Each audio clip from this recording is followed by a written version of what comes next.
സത്യൻ അന്തിക്കാട് സംവിധാനം ചെയ്യുന്ന ജോമോന്റെ സുവിശേഷങ്ങൾ എന്ന ചിത്രത്തിന്റെ തിരക്കിലാണ് ഇപ്പോൾ ദുൽഖർ സൽമാൻ. ഏറ്റെടുത്തിരിക്കുന്ന ചിത്രങ്ങൾ ചെയ്തു തീരുവോളം ഇനി ആർക്കും ദുൽഖർ സൽമാൻ ഡേറ്റ് നൽകുന്നില്ല എന്നാണ് ഇപ്പോൾ ലഭിക്കുന്ന വിവരം. ഒരു സമയം ദുൽഖർ ഒരു ചിത്രത്തിൽ മാത്രമേ അഭിനയിക്കൂ. ഇപ്പോൾ തന്നെ 5 ചിത്രങ്ങളാണ് ദുൽഖറിന്റേതായി അണിയറയിൽ ഒരുങ്ങിക്കൊണ്ടിരിക്കുന്നത്. ഇവ 5ഉം പൂർത്തിയായിട്ടേ പുതിയ പ്രൊജക്ടുകൾ ഏറ്റെടുക്കുകയുള്ളൂ. സത്യൻ അന്തിക്കാട് സംവിധാനം ചെയ്യുന്ന ജോമോന്റെ സുവിശേഷങ്ങൾ എന്ന ചിത്രത്തിലാണ് ദുൽഖർ ഇപ്പോൾ അഭിനയിച്ചുകൊണ്ടിരിക്കുന്നത്. തൃശൂരിൽ ഷൂട്ടിംഗ് പുരോഗമിച്ചുകൊണ്ടിരിക്കുന്ന ചിത്രത്തിൽ ജോമോൻ എന്ന ടൈറ്റിൽ റോളിൽ ദുൽഖർ എത്തുന്നു.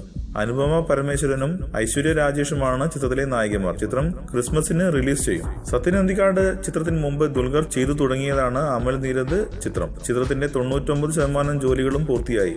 ഷിബിൻ ഫ്രാൻസിസ് തിരക്കഥ എഴുതുന്ന ചിത്രത്തിന്റെ പേര് ഇപ്പോഴും സസ്പെൻസ് ആണ്. ക്രിസ്മസിന് റിലീസ് ചെയ്യാനിരുന്ന ചിത്രം മറ്റ് ചില സാങ്കേതിക പ്രശ്നങ്ങളാൽ 2017 നീട്ടിവച്ചിരിക്കുകയാണ്.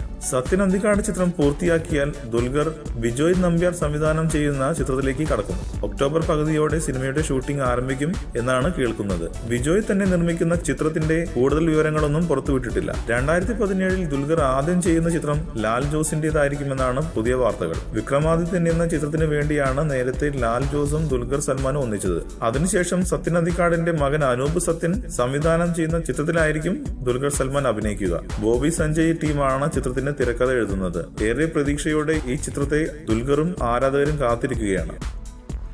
കൂടുതൽ സിനിമാ വാർത്തകൾക്കും വിശേഷങ്ങൾക്കും ഇപ്പോൾ തന്നെ സബ്സ്ക്രൈബ് ചെയ്യൂ മലയാളം ക്രിയേഷൻസ്.